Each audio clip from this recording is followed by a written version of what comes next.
Well, back in the boat/office/studio, and things will get a little more fancy around here if just subscribe, like, send some comments, and help us out.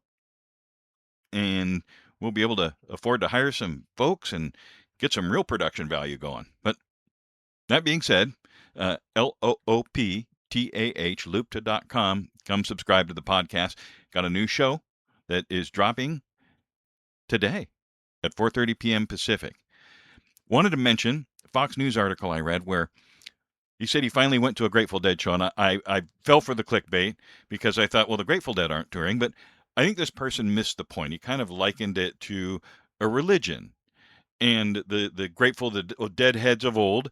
And I was there. I was at those shows, and I was at the show that he was at in '87.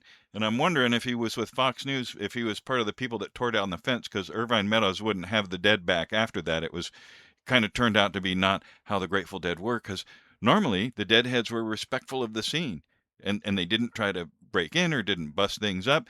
And it was a culture of kindness. They had something called a miracle, like the song, I Need a Miracle Every Day. And if you walked around with your finger in the air, chances are somebody would have an extra ticket and they would lay it on you and you could get into the show. I myself went to many Grateful Dead shows, and a couple of times didn't have any money in my pockets and wanted to go to the show, and I received two miracles, not one, but two.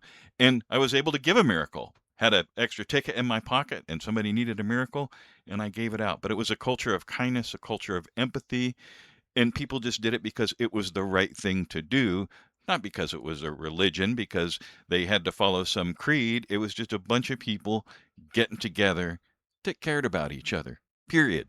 Nothing more than that. We need some of that today.